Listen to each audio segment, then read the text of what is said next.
우리가 함께 합독하겠습니다. 하나님의 말씀을 받겠습니다. 천지와 만물이 다 이루어지니라. 하나님이 그가 하시던 일을 일곱째 날에 마치시니 그가 하시던 모든 일을 그치고 일곱째 날에 안식하시니라. 하나님이 그 일곱째 날을 복되게 하사 거룩하게 하셨으니 이는 하나님이 그 창조하시며 만드시던 모든 일을 마치시고 그 날에 안식하셨습니다. 이것이 천지가 창조될 때에 하늘과 땅의 내력이니 여호와 하나님이 땅과 하늘을 만드시던 날에 여호와 하나님이 땅에 비를 내리시지 아니하셨고 땅을 갈 사람도 없었으므로 들에는 초목이 아직 없었고 밭에는 채소가 나지 아니하였으며 안개만 땅에서 올라와 온 지면을 적셨더라. 여호와 하나님이 땅의 흙으로 사람을 지으시고 생기를 그 코에 불어 넣으시니 사람이 생명이 되니라. 여호와 하나님이 동방의 에덴의 동산을 창설하시고 그 지으신 사람을 거기 두시니라. 여호와 하나님이 그 땅에서 보기에 아름답고 먹기에 좋은 나무가 나게 하시니 동산 가운데에는 생명나무와 선악을 알게 하는 나무도 있더라. 강이 에덴에서 흘러나와 동산을 적시고 거기서부터 갈라져 네 근원이 되었으니 첫째의 이름은 비손이라 금이 있는 하일라 온 땅을 둘렀으며 그 땅의 금은 순금이요 그곳에는 베델리엄과 호마노도 있으며 둘째 강의 이름은 기혼이라 구스 온 땅을 둘렀고 셋째 강의 이름은 히데겔이라 아수르 동쪽으로 흘렀으며 넷째 강은 유브라데더라. 여호와 하나님이 그 사람을 이끌어 에덴 동산에 두어 그것을 경작하게 하며 지키게 하시고 여호와 하나님이 그 사람에게 명하여 이르되 동산 각종 나무의 열매는 내가 임으로 먹되 선악을 알게 하는 나무의 열매는 먹지 말라. 내가 먹는 날에는 반드시 죽으리라 하시니라. 여호와 하나님이 이르시되 사람이 혼자 사는 것이 좋지 아니하니 내가 그를 위하여 돕는 배필을 지으리라 하시니라.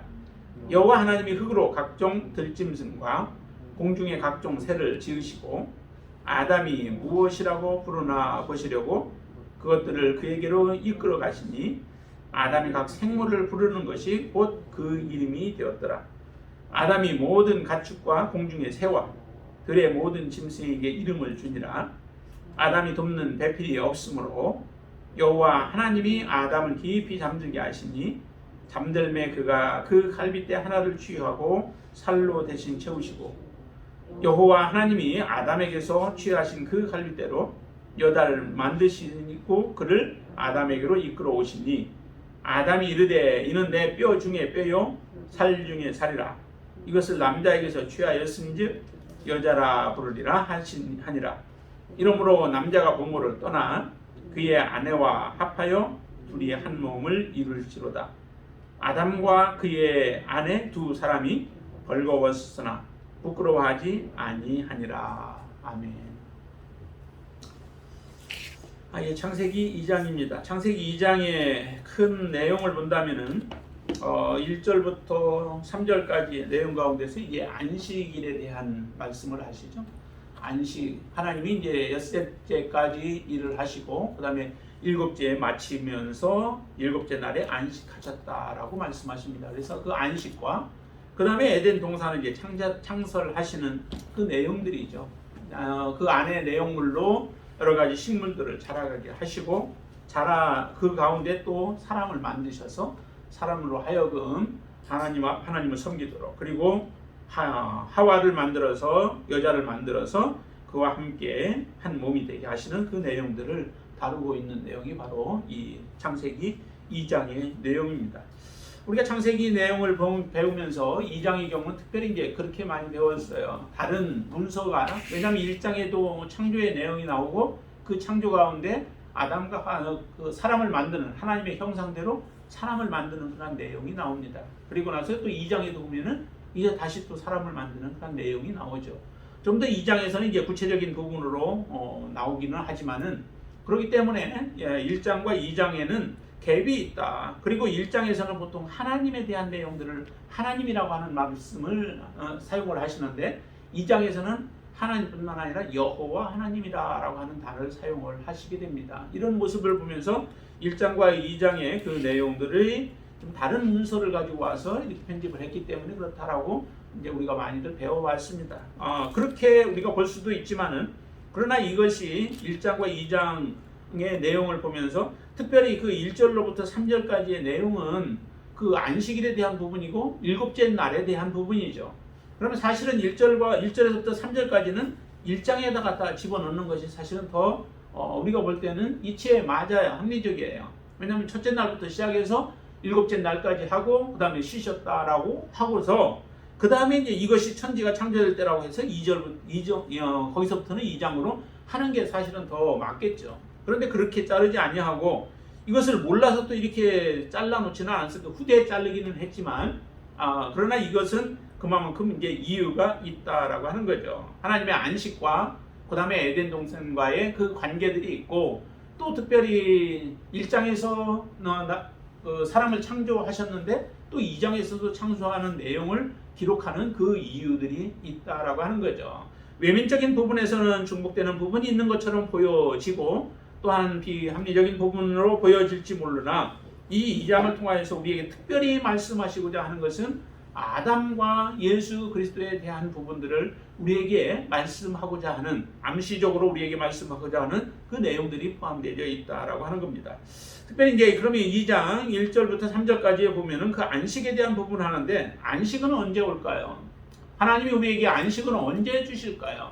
하나님이 안식하신 것을 우리가 보면은 하나님이 주시는 그 안식은 일을 마쳐야 안식이 오는 거죠. 여기 또 보면은 그렇게 말씀합니다. 2절 한번 보실까요?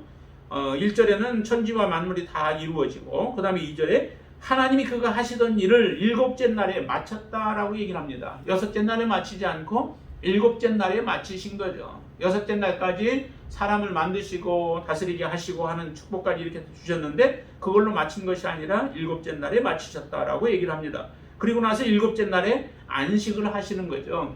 그러면은 분명히 하나님의 그 안식은 하나님이 주시는 안식은 모든 것이 다 맞춰질 때 진정한 안식이 온다라고 하는 것입니다.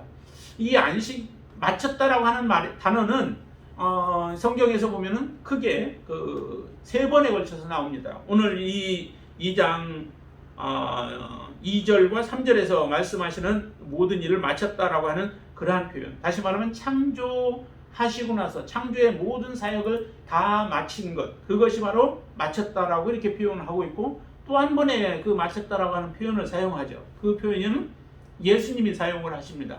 예수님이 십자가에서 달려 죽으시기 전에 내가 다 이루었다라고 하시는 테텔레스타의 구속의 사역을 하나님이 이루시는 거죠. 모든 죄인들을 하나님이 예수 그리스도께서 십자가에 죽으심으로 말미암아 주님이 하나님이 하라고 보내셨던 모든 일들을 이 땅에서 마치시는 겁니다. 그때 다 이루었다라고 하는 고백을 하게 되어지고 그 다음에 또 하나가 이제 한 번 더 나오게 되는데 그거는 우리 계시록을 한번 보시기 바랍니다.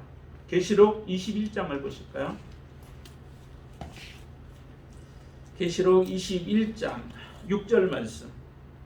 계시록 21장과 22장은 새하늘과 새 땅을 만드시고 그곳에서 이제 영원한 삶을 우리에게 허락해 주시는 온전한 혼인 잔치의 자리에 들어갈 때를 얘기하는 거죠. 자, 6절 한번 보실까요?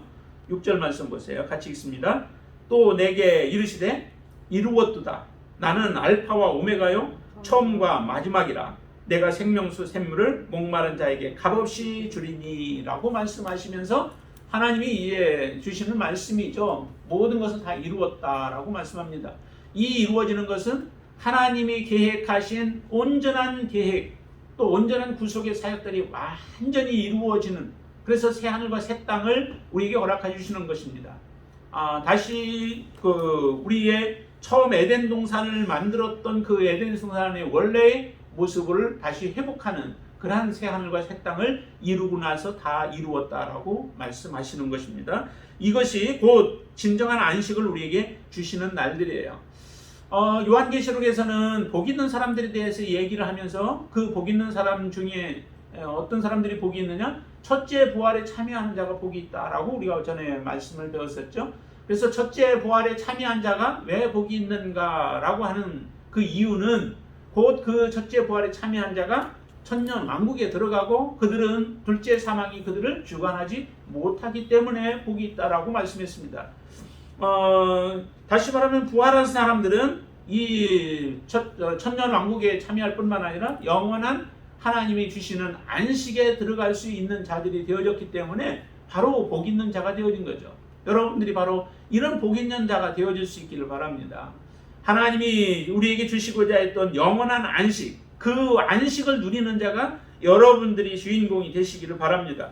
우리 히브리서에 보면은 그런 안식에 대한 부분을 얘기해요. 여기는 예수님이 하나님이 그 안식에 대한 부분을 얘기하는데 이 안식이 단지 7일날 안식일을 의미하는 것만이 아니다라고 하는 거죠. 자, 히브리서 3장과 4장이 그 안식에 대한 부분을 많이 얘기를 해주는데 그 중에서 자 3장 11절 말씀을 먼저 한번 보시죠.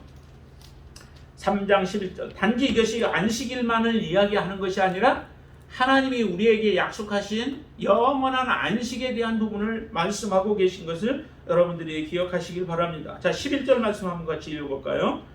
내가 노하여 맹세한 바와 같이 그들은 내 안식에 들어오지 못하리라 하였느니라 라고 얘기합니다.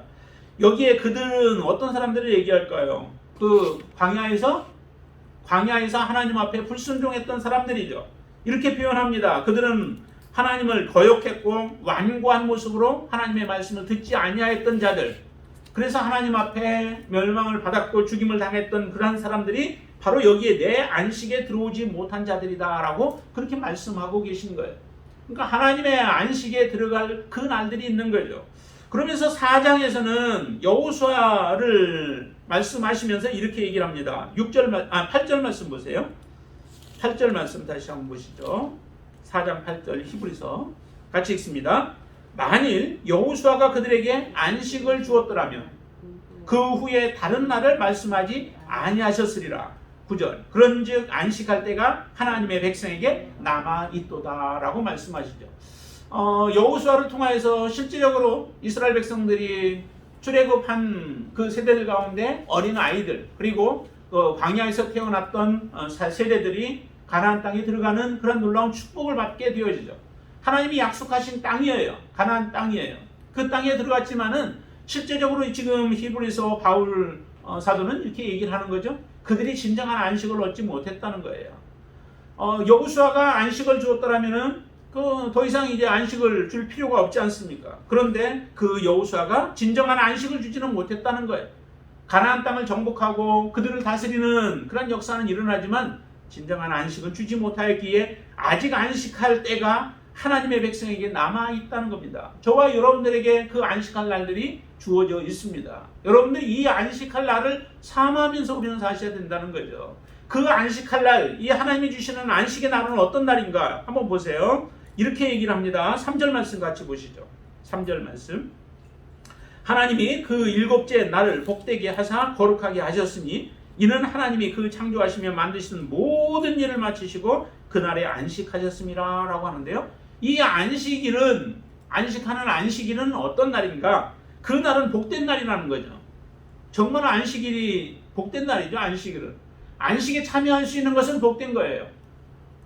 천년 왕국에 참여하는 자들이 복된 것과 같이 우리가 진정으로 안식에 참여할 수 있다면 우리는 복받은 자들입니다.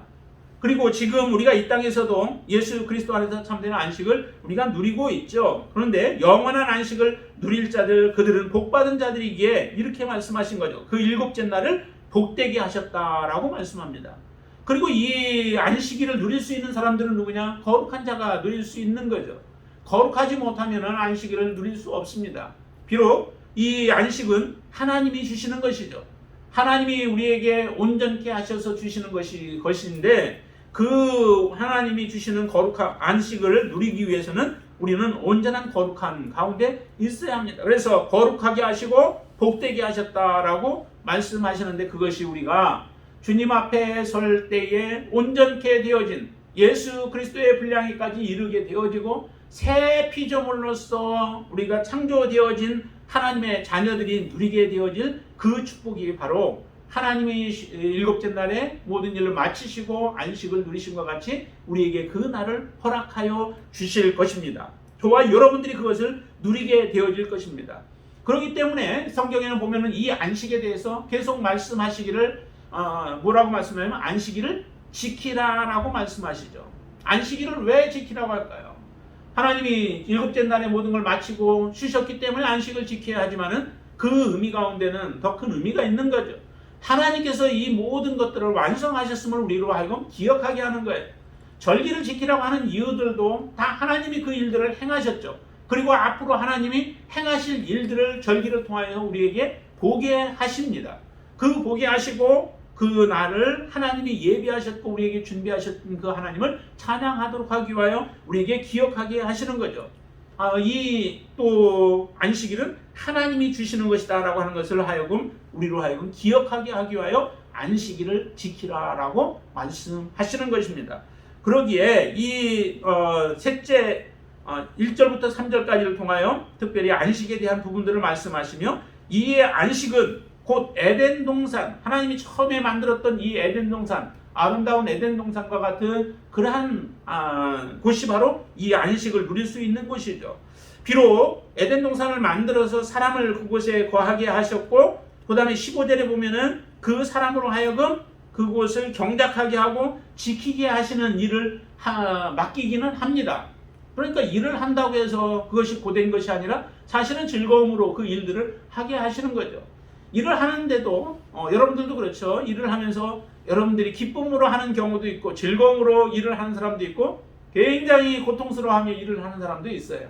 즐거움으로 하는 사람은 누구일까요? 즐거움으로 하는 사람은 똑같은 일을 해도 어떤 사람은 즐겁게 일을 하는데 어떤 사람은 정말 마지못해서 일을 하는 사람들이 있어요. 그것은 내가 그것을 좋아하고 또 그것을 사랑하면서 일을 하게 되어지면 그 일이 기쁨이 되어지죠. 그래서 힘들지 않아요. 오히려 그것이 우리에겐 정신 건강도 좋고 또 우리의 모든 부분들에 있어서 유익한 부분들이 많죠. 그러나 반대로 하나를 해도 그것을 억지로 하게 되어지면 그 일은 굉장히 힘들죠. 하나님 우리에게 이 에덴 동산에서 살게 하실 때에 경작하고 지키게 하시는 것처럼 하나님의 나라, 완전한 하나님의 나라에서도 우리가 아무것도 안 하고 손 놓고 있는 그런 삶이 아니겠죠. 하나님이 이처럼 이 에덴 동산을 창설하시고 그곳에 사람을 거하게 하셨는데 그곳에서 처음에 거할 때는 정말 아름다움이요 또한 축복된 그런 삶이 바로 에덴 동산의 삶입니다. 하나님이 에덴 동산을 보세요. 거기에 보면은 특별히 이제 사람을 만드시는데 7절에 보시면 이렇게 말씀하죠. 7절 한번 같이 읽어볼까요? 여호와 하나님이 땅의 흙으로 사람을 지으시고 생기를 그 코에 불어넣으시니 사람이 생명이 되니라 라고 말씀하십니다.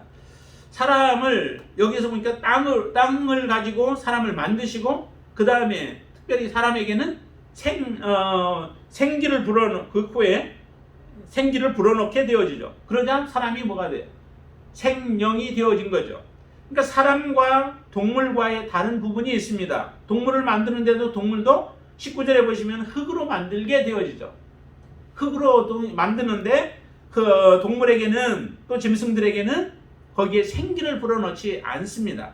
사람에게만 특별히 생기를 불어넣게 되어지죠. 그래서 사람과 동물과의 다른 부분이에요. 그래서 사람이 생기가 들어가자 생명이 되었다라고 이렇게 표현을 하는데 모든 사람이 사실은 다 지금 살아가는 사람들 가운데 살아있는 사람은 아니죠. 살아있는 사람이 정말 그 사람들이 영적으로 살아있는 사람들이라고 한다면 하나님을 섬기는 진정한 사람이 되어졌을 거예요. 그리고 하나님의 뜻에 합당한 모습으로 이 땅에 살아가게 되어질 텐데 어떤 사람들을 보면은 그 사람들은 정말 짐승만도 못한 사람들이 있어요. 인간성이 다 말살되어져 있는 그러한 사람들을 우리가 많이 보게 되어지는데 바로 그것은 우리 안에 흙으로 만드시고 생기를 불어넣은 그 진정한 생명이 없기 때문에 그와 같은 모습이죠. 믿지 아니하는 사람들 가운데서도 괜찮아 보이는 사람들이 있지만은 그러나 그 사람들은 이미 죽은 사람이죠. 이 세상에 두 가지 종류가 사람들이 있어요. 비록 똑같이 살아 움직이는 것 같이 보이나 어떤 사람들은 죽어 있는 사람이요 어떤 사람들은 살아 있는 사람이죠. 그 안에 정말 하나님의 생기가 들어 있는가 생기가 없는가에 따라서 우리가 다른 거죠. 그것은 예수 그리스도를 만났을 때에, 예수님을 우리가 만났을 때에 우리 안에 진정한 성령께서 들어오셔서 우리의 삶을 주관하고 우리의 삶을 인도할 때에 우리는 살아있는 생명이 되어지고 하나님의 진정한 자녀의 삶을 살아가게 되어집니다. 이런 사람들에게 하나님께서는 이 땅을 맡기고 또 이 땅을 잘 가꾸어 갈 수 있도록 하나님께서는 그런 사명을 우리에게 허락해 주십니다. 자, 이렇게 만든 사람이 해야 할 일들, 아까 우리가 15절에서 보았었죠. 15절 한 번 더 봅시다. 15절 같이 한번 읽습니다. 여호와 하나님이 그 사람을 이끌어 에덴 동산에 두어 그것을 경작하며 지키게 하시고 라고 말씀하죠. 사람을 지은 목적이 어디에 있는가 라고 하는 것을 이것을 통해서 우리는 볼 수 있습니다. 사람을 지으신 목적은 경작, 일단은 에덴 동산에 두어서 경작하게 하셨다라고 하죠. 경작은 섬김의 삶을 의미합니다. 섬겨야 되는 거죠. 무언가 일을 우리는 해야만 하는 거죠. 그래서 봉사하게 하고 섬기게 하나님은 하셨습니다. 그 섬김을 통하여, 섬김은 어디까지 가냐면 우리가 하나님 앞에 갔을 때는 천사들과 같은 모습으로 섬기는 삶을 살게 되죠. 천사의 그 본분이 섬김이에요. 하나님을 섬기고 하나님의 자녀들을 섬기는 삶이 천사의 모습이죠. 그러나 우리가 하나님 앞에 갔을 때는 우리도 동일하게 천사와 같이 하나님을 섬기는다라고 성경에서 우리에게 말씀하십니다. 그래서 그 경작하는 일들을 행하는 것, 그것이 바로 우리 사람에게 사람을 창조하신 목적 중에 하나이고요. 또 하나는 지키게 하셨다라고 얘기를 하죠. 지키게 하는 것은 관리자의 의미예요. 관리자, 아니면 또한 청지기의 의미도 같이 포함되어져 있죠. 하나님의 대리자예요. 하나님의 대리자로서 모든 세상에 주어진 것들을 잘 관리해야 하는 책임이 우리에게 주어졌죠. 에덴 동산을 아름답게 지속적으로 유지해 나가는 거예요. 그 사명을 우리에게 주셨고, 특별히 아담에게 하나님은 그 사명을 주어서 그 일을 아담에게 책임있게 일을 행하도록 하나님은 맡기신 겁니다. 세상을 통치할 수 있는 통치자로서의 그 사명을 주어진 것입니다. 그 사명을 충성스럽게 감당하면 에덴 동산이 온전한 모습으로 보존이 되어지지만, 그 사명을 감당하지 못하면 에덴 동산은 무너질 수밖에 없는 것입니다. 3장에서 이제 등장하게 되어지는 범죄하게 되어지는 내용도 바로 아담에게 주어졌던 통치의 그 권세, 모든 것을 다스리고 잘 관리하고 지켜야 하는 그 사명을 감당하지 못함으로 인하여 사실은 3장의 그 범죄가 들어오게 되어지는 결과를 우리는 보게 되어집니다. 이 사명을 여러분들은 이제 감당하고 있느냐는 거죠. 하나님이 우리로 하여금 아담에게 주어진 사명은 곧 하나님의 자녀들에게 주어진 사명과 같고, 하나님께서 우리에게 요구하시는 바가 바로 이 관리와 그 다음에 섬김의 삶입니다. 믿지 아니하는 자들을 섬겨야 하는 삶이 우리의 삶이요, 또한 세상을 잘 하나님의 뜻 가운데 지켜나가야 하는 것이 바로 우리 그리스도인들에게 주어진 삶이죠. 특별히 그리고 청지기의 삶을 하나님은 우리로 하여금 살기를 원하십니다. 저와 여러분들이 정말 이처럼 청지기의 온전한 삶을 잘 살아감으로 인하여 하나님의 뜻에서 벗어나지 않고 하나님과 함께 하나님의 귀한 사역에 동참하는 자, 동역자로서의 그 사명을 충성스럽게 감당할 수 있게 되어지기를 바랍니다. 그러시면서 하나님은 명령을 하나를 내리죠. 에덴 동산에, 특별히 에덴 동산의 명령이라, 계명이라고도 우리가 볼 수 있는 그 계명이 하나가 있어요. 특별히 계명이라고는 주어지지 않습니다. 그 계명이 뭘까요? 그것은 곧 선악을 알게 하는 나무의 실과를 먹지 말라라고 하는 계명이죠. 모든 나무는, 에덴 동산에 있는 모든 나무들은 내가 임으로 먹으라는 거예요. 먹어도 되고 먹지 않아도 되고, 그것은 내가 내 마음대로 내가 선택적으로 행할 수 있다라고 하는 것입니다. 그렇지만 하나님이 반드시 하지 말아야 할 것 하나가 있는데, 그것은 선악을 알게 하는 나무의 실과는 먹지 말라라고 하는 거예요. 그것은 하나님의 계명이죠. 하나님의 계명은 우리가 지켜야 돼요. 왜가 아니죠. 왜 우리가 하나님의 계명을 지켜야 합니까? 그것은 하나님이 우리가 사실은 우리를 살게 하기 때문에, 우리에게 생명을 주시기 때문에, 그것이 온전한 길이기 때문에 하나님은 우리에게 그 계명을 우리에게 주십니다.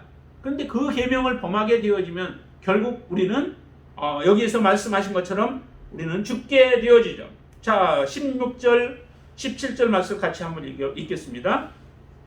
여호와 하나님이 그 사람에게 명하여 이르시되 동산 각종 나무의 열매는 내가 임으로 먹되 선악을 알게 하는 나무의 열매는 먹지 말라. 내가 먹는 날에는 반드시 죽으리라 하시니라. 반드시 죽으리라. 반드시 하나님 그렇게 되게 됩니다. 그렇기 때문에 우리는 하나님이 명령하신 그 명령을 철저하게 우리는 준행을 해야 돼요. 지켜야 돼요. 우리가 이 땅에 지금 살아가는 동안에도 하나님은 그 명령이 이제 확대되어졌다라고 우리는 볼 수 있죠. 하나님이 주시는 이 말씀을 통하여 우리에게 주신 말씀들, 그 말씀들을 붙잡고 우리는 살아가야만 합니다. 여호수아에게 주어졌다면, 여호수아에게 주어진 명령이라면 그 명령은 가나안 땅에 들어가서 하나님의 말씀대로 순종하고, 하나님이 치라고 하면 치고 죽이라고 하면 죽이고, 또한 그것은 하나님 것이라고 하면 하나님께 드려야 하는, 순종하여서 그 땅을, 가나안 땅을 밟는 땅들을 하나님이 주시겠다고 하신 말씀대로 순종하여 가면 되죠. 우리에게 주어진 것은 신구약의 말씀대로 주어졌습니다. 이 말씀대로 우리는 살아가야 하는 것이 계명을 범하지 아니하고 하나님의 뜻 가운데 살아가는 삶인 줄로 믿습니다. 여러분들이 하나님의 말씀을 사랑하여 그 말씀 가운데 기록한 대로 우리가 기쁨으로, 감사함으로 우리를 살리시는 하나님의 말씀이기에 이 말씀을 붙잡고 믿음으로 살아가는 자들이 되어지기를 주님의 이름으로 축원을 드립니다. 하나님의 말씀은 무거운 것이 아니라고 얘기하죠. 하나님의 말씀은 어려운 것이 아니라는 거죠. 하나님의 말씀은 멀리에 있어서 우리가 다다를 수 없는 것들이 아니라는 거예요. 하나님은 우리가 하나님을 사랑하고 하나님의 뜻대로 하나님을 신뢰하고 믿음으로 살아가면 그 모든 것들은 이룰 수 있는 것들이라고 하는 겁니다.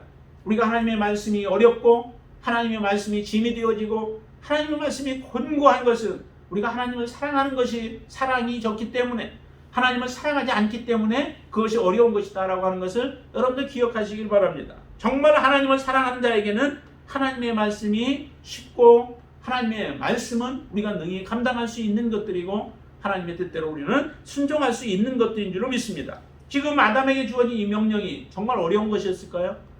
아담에게 주어진 이 명령이 정말 힘든 것이었을까요? 아담에게 주어진 이 명령은 단지 하나, 중앙에 있는 선악을 알게 하는 나무의 실과 그 하나만 먹지 않는 거예요. 주변에 널려 있어요. 너무 많아요. 하나님이 이렇게 표현하죠. 9절 말씀 한번 보세요. 9절에 보면은 여호와 하나님이 그 땅에서 보기에 아름답고 먹기에 좋은 나무가 나게 하시니 라고 하죠. 주변에 있는 모든 나무들이 보기에 아름답고 먹기에 좋은 것들이에요. 그런 것들을 하나님은 주변에 널려 놓으셨어요. 아무거나 따서 먹을 수 있도록 하나님이 그렇게 하셨고 단지 하나, 그 하나만 하나님은 제한하셨던 거예요. 그런데 그것을 우리가 지키기가 어려운 건가요? 우리에게 주어진 하나님의 계명들이 어려운 것 같이 보이지만 정말 우리가 하나님을 사랑한다면 그 지키는 것이 어려움이 없습니다. 하나님을 사랑하지 않기 때문에 그래요. 내가 세상에 끌려간다? 세상의 것들이 나의 마음을 자꾸 미혹한다? 그거는 내가 하나님보다 세상을 사랑하는 마음이 있기 때문에 우리는 그와 같은 현상이 나타나는 것들이에요. 우리 착각하지 말아야 돼요. 정말 내 안에 하나님을 사랑하는 모습이 진정으로 있는가? 내가 하나님 앞에 온전하게 순종하고자 하는 그런 마음이 내 안에 있는가? 하나님의 명령이라면 내가 굴복할 자세가 되어 있는가? 그렇다면 우리는 하나님의 명령을 준행할 수 있습니다. 아담처럼 이렇게 하나님의 명령을 거부하는 자가 되지 않을 겁니다. 자, 그러면서 하나님께서 이렇게 얘기합니다. 아담을 창조하시고 그 다음에 만드시고 아담에게 짐승들을 이끌어내시죠. 참 아담이 얼마나 지혜로웠는지, 짐승들을 하나님이 다 이끌어서 아담에게로 보내는 그 족족, 그 이름을 다 붙여주는데 그 이름이 곧 그 짐승의 그 특징에 맞게 다 이름을 지어줄 정도로 참 지혜로웠죠. 우리가 자녀들 그 이름 하나 짓기도 참 쉽지 않습니다. 고민해야 되죠. 그런데 아담은 하나님이 이끌으시는 그 모든 동물들, 종류들, 각기 종류대로 다 이름을 붙여주시는 그러한 놀라운 지혜를 가지고 있었던 것이 바로 이 아담이었죠. 여러분들에게도 하나님의 지혜가 충만하게 임하여서 하나님의 모든 구별하신 것들을 선악을 구별하고 분별하고 또 지혜롭게 우리가 하나님의 뜻을 이루며 살아갈 수 있는 그러한 지혜로운 하나님의 자녀들이 되어지기를 바랍니다. 자, 그러면서 하나님은 아담의 여자를 만들어 주시는 그런 내용이 나오죠. 여자를 만드는 이유가 있죠. 목적이 있죠. 이유는 아담이 홀로 독차하는 것, 그것이 하나님이 보시기에 좋지 않게 여기셨다라고 얘기해요. 18절 한번 보실까요? 18절 말씀 같이 한번 읽습니다. 여호와 하나님이 이르시되 사람이 혼자 사는 것이 좋지 아니하니 내가 그를 위하여 돕는 배필을 지으리라 하시니라. 그렇죠? 특별하게 하나님의 소명을 받은 사람들 가운데는 그냥 혼자 살겠다라고 하시는, 하나님을 위하여 또 하나님의 뜻을 이루기 위하여 더 효과적으로 하기 위하여 개인적으로 그렇게 생각하는 사람이 있겠죠. 그러나 홀로 독초하는 것은 일단은 특별한 하나님의 사명이 아니고는 우리가 성경적으로는 보면은 그것은 맞지 않는 거죠.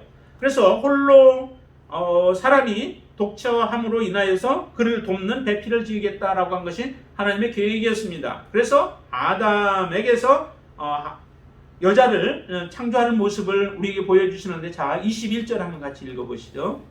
21절 같이 읽습니다. 여호와 하나님이 아담을 깊이 잠들게 하시니 잠들매 그가 그 갈빗대 하나를 취하고 살로 대신 채우시고. 자, 이 아담을 통하여서 여자를 만드시는 하나님의 이 행위가 또 우리에게는 큰 의미를 담겨주죠. 이 여자는 어디에게서 나왔냐면 아담에게서 나왔습니다. 남자는 아니죠. 남자는 흙에서부터 나왔습니다. 하나님이 흙으로 사람을 창조하셨고 그리고 만드셨는데, 이 여자는 아담에게서 나왔다라고 하는 거죠. 그리고 두 번째는 아담을 깊이 잠들게 했죠. 깊이 잠들게 했다라고 하는 것에는 어떤 의미도 같이 포함되냐면 죽음도 같이 포함되어 있습니다. 잠을 자는 것을 예수님께서도 죽었다라고 하는 그런 죽은 사람을 잠들었다라고 하는 표현으로 표현하신 적이 있습니다. 그것처럼 우리가 잠자는 것과 죽은 것과는 같은 의미들이 많이 있죠. 정말 우리가 매일 저녁에 잠자리에 들어갈 때에 우리는 그 다음날을 기억할 수 없습니다. 자고 나서 그 다음에 내일 일어난다는 보장은 사실은 없죠. 하나님이 평안한 잠을 주시고 다시 깨어나게 하면 우리는 일어나서 다음 새 날을 맞이하게 되지만은, 그러나 그렇게 잠자다가 그냥 하나님의 부르심을 받는 사람들도 많이 있죠. 그래서 밤새 안녕 하시냐고 우리가 그렇게 인사를 하는 것도 그 같은 의미들이에요. 그런데 여기에서도 보니까 깊이 잠들게 했다라고 하는 것이 그냥 잠드는 것도 하나의 의미일 수 있지만은, 또 하나 다른 의미로는 이 아담을 죽음 가운데로 이끄셔서 그 가운데서 이 하와를 여자를 만드셨다라고 하는 것도 우리는 보셔야만 합니다. 그리고 또 하나는 그의 갈빗대를 취하여서 만들었죠. 그렇기 때문에 이 갈빗대를 통해서 만들어진 부분들, 이것을 통하여 우리는 무엇을 볼 수 있냐면은 정말 예수 그리스도가 우리를 위하여서 이 땅에 육신을 입고 오셨고, 그 육신을 입고 오신 예수님이 십자가에 죽으시고 그 자신을 주심으로, 온전하게 주심으로 인하여 우리를 구원하게 하신 그 놀라운 그 하나님의 사역도 우리가 보셔야만 한다는 겁니다. 갈빗대 하나를 죽고 나서 그 다음에 그의 갈빗대를 통하여 우리 여자를 만들어서 이 아담에게로 이끌어내셨던 그 모습들이 예수 그리스도를 통하여 우리를 부르시는 모습과 동일하다라고 하는 겁니다. 특별히 22절에서 이렇게 얘기합니다. 여호와 하나님이 아담에게서 취하신 그 갈빗대로 여자를 만드시고 그를 아담에게로 이끌어 오시니라고 말씀하시죠. 여자를 이끌어 오셔요. 하나님이 이끌어 오시는 그 모습들을, 이 표현들을 통하여서 요한이 이렇게 표현합니다. 요한복음 한번 6장 44절을 보시죠. 요한복음 6장 44절.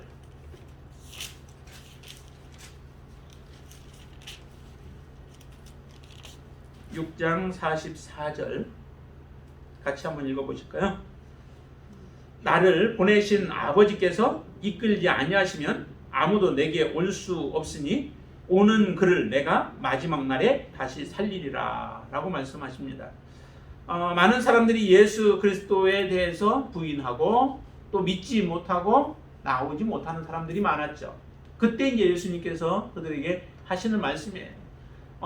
아버지께서 내게 주시지 않냐면, 나에게로 오게 하지 않냐면은 너희들 스스로 의지로 나에게 나올 수 없다는 거죠. 주님을 받아들이고 믿고 신뢰하고 신뢰하지 않는 모든 것들이 하나님의 주권에 달려 있다는 거예요. 하나님께서 은혜를 베풀어 주셔야 우리가 예수 그리스도께 나올 수 있다는 거죠. 예수 그리스도를 믿는 것도 하나님의 은혜예요. 내가 지금 하나님 앞에 나와 이렇게 앉아 있는 것도 하나님의 은혜라는 거죠. 그런데 자기의 의지를 가지고 하나님 앞에 나왔어도 그들이 정말 예수 그리스도를 받아들이고 못 받아들이는 것은 그거는 자기 마음대로 되어지는 게 아니라는 겁니다. 바리새인들이 하나님을 믿겠다라고 믿고 있는 사람들이고 믿는다고 하는 사람들이지만은 그들이 실제적으로 예수 그리스도를 받아들이지는 못했습니다. 그들은 하나님께로 나오는 것을 거부하고 있는 그들의 모습도 마찬가지듯이 여기에 여자를 아담에게로 이끌어 오셔야만 왔을 때에 그 여자가 누구인가를 아담은 즉시로 알죠. 보세요. 23절에 보시면은 아담이 이르되 이는 내 뼈 중에 뼈요 살 중에 살이라고 얘기해요. 특별히 가르쳐 주지도 않았어요. 가르쳐 주지도 않았는데 아담은 알고 있죠. 이 여자는 내 것이다 라고 하는 거예요. 내 뼈 중에서 뽑아서 그를 만들었기에 내 뼈 중에 뼈요 살 중에 살이라 너는 곧 내 것이다 라고 하는 그러한 표현을 하고 있습니다. 주님께 오는 자들을 주님은 그들을 멀리하지 아니하시죠. 양은 목자의 음성을 알고 목자는 양을 안다라고 말씀하신 것과 같이 하나님은 하나님의 자녀들을 압니다. 그리고 자녀들도 예수 그리스도의 음성을 알고 주님을 따라가게 되어지죠. 그래서 주께서 어디로 인도하셨는지 따라갈 수 있는 거예요. 그렇지 않냐면 주님을 어떻게 따라가겠습니까? 목자인지 아닌지 우리가 확신이 들지 않냐면 어떻게 따라갈 수 있겠어요? 자기 하나밖에 없는 목숨을, 이 세상의 육신의 목숨을 어찌 맡길 수 있겠습니까? 주님을 믿기 때문에 우리는 맡길 수 있는 거죠. 여자를 취하여서 여자를 이끌어서 바로 아담에게로 이끄자 바로 아담이 그를 맞이하고 그러면서 이렇게 얘기합니다. 24절 이러므로 남자가 부모를 떠나 그의 아내와 합하여 둘이 한 몸을 이룰지로다. 이게 결혼하는 모습이죠. 한 가정을 이루는 그 모습이지만 이 모습을 통하여 하나님이 또 우리에게 하시고자 하는 말씀은 이것을 통하여서 예수 그리스도와 마지막 교회와의 진정한 신부가 되는 교회와의 진정한 연합 하나가 되어지는 그 모습을 우리에게 그대로 말씀하고 계시는 것입니다. 그래서 하나님을 떠나서 이 땅에 오셨던 예수 그리스도, 육신을 입고 이 땅에 오셨던 그 예수 그리스도가 바로 이 땅에서 교회를 만드시고 그리고 그 교회를 통하여 진정한 신부가 되게 만드는 작업들을 하시며 마지막 온전한 신부가 되어졌을 때 그 신부를 예수님께로 인도해서 영원한 천국에서 우리가 함께 누릴 그 소망을 갖게 하시는 겁니다. 그러니까 창세기 1장 2장 안에서 보면은 이 세상에 앞으로 되어질 모든 구속사의 마지막까지를 우리에게 그대로 보여주죠. 그러면서 25절에는 말씀합니다. 아담과 그의 두 아내 두 사람이 벌거벗었으나 부끄러워하지 아니하더라 라고 말씀하죠. 벌거벗은 모습으로 있어요. 그런데 모든 것을 속속들이 다 알고 있는 모습이죠. 그런데도 부끄럽지 않아요. 그 이야기는 온전한 거룩함 가운데 살아가기 때문에 그 거룩함 속에 있는 두 사람은 부끄러움이 없이 온전한 하나가 되어진 것 같은 그 모습이에요. 하나님 앞에 우리가 설 때 우리의 모습이 있는 모습 그대로 다 보이잖아요. 지금도 우리의 모습은 낱낱이 하나님이 다 알고 계세요. 하나님이 여러분들을 다 보고 계시죠. 우리의 속속들이 생각도 다 알고 우리의 동기도 알고 우리의 마음도 다 아시죠. 그런 하나님 앞에 우리가 서는데 그런데도 부끄럽지 아니한 것은 우리가 하나님을 얼마나 사랑하는지 또 하나님 우리를 사랑하시는지 이것을 서로 알고 온전한 하나가 되어졌기 때문에 그곳이 바로 거룩한 곳이고 그곳이 바로 진정한 안식이 있는 그 자리가 바로 이런 하나님이 이루실 영원한 에덴 동산의 온전한 회복, 그 회복이 이루어지는 그곳이다 라고 하는 것을 우리에게 이처럼 알려주시는 것을 이 창세기 2장을 통해서 알려주고 계시는 겁니다. 여러분들이, 저와 여러분들이 이제 해야 할 것은 이 하나님이 주실 영원한 하나님의 나라, 또 하나님이 우리를 회복해 할 그 나라를 우리 소망하며 살아가는 거예요. 3장 이후부터는 이제 고난의 길들이 이루어지죠. 그렇지만은 그 고난 가운데 살아가지만 하나님이 우리에게 주실 영원한 이 안식, 그 안식을 바라보며 또 에덴 동산을 소망하며 살아가는 삶이 되어졌을 때 우리의 삶은 이 땅에서 참으로 잘 산 또 아름다운 그런 인생이 되어질 줄로 믿습니다. 지금까지 우리가 살아가는 동안에 많은 힘든 부분들이 있어도 이 날을 소망하면서 우리가 마지막까지 끝까지 믿음을 지켜가며 또한 하나님의 영광을 드러내며 살아가는 저와 여러분들의 삶이 되어지기를 주님의 이름으로 축원을 드립니다. 기도하겠습니다. 아버지 하나님 감사합니다. 하나님께서 우리를 살려주셔서 안식할 그날을 소망하며 영원한 천국을 바라보며 살아갈 수 있도록 역사해 주신 것 감사합니다. 하나님의 그 손길을 뿌리치지 않게 하시고 하나님이 우리에게 허락해 주신 이 에덴 동산의 놀라운 축복을 우리는 소망하면서 살아가게 하여 주시옵소서. 아버지 하나님, 우리의 믿음이 흐트러졌습니까? 다시 한번 하나님 앞에 바르게 세우게 하여 주시옵소서. 무엇이 우리의 마음에 담을 쌓고 있습니까? 하나님, 우리의 담이 있는 모든 것들을 허물어 버리시고 오직 막힌 담이 허물어져 예수 그리스도 안에서 온전한 하나가 이루어지도록 역사하여 주시옵소서. 예수님이 십자가에서 죽으실 때에 휘장이 다 위에서부터 찢어진 것과 같이 우리 안에 맡고 있는 모든 것들이 찢어지고 예수 그리스도 안에서 참된 우리의 자신을 바라보며 하나님 앞에 온전한 믿음으로 서는 귀한 축복을 허락하여 주시옵소서. 우리 마음속에 안식을 사모하게 하시고 그 안식의 축복과 거룩함을 바라보게 하여 주시옵소서. 에덴 동산의 온전한 회복을 바라보며 믿음으로 이 땅에서 우리에게 맡겨진 귀한 사명을 충성스럽게 감당하는 믿음의 귀한 지체가 되어지도록 저희들을 축복하여 주시옵소서. 예수님의 이름으로 간절히 기도드리옵나이다. 아멘.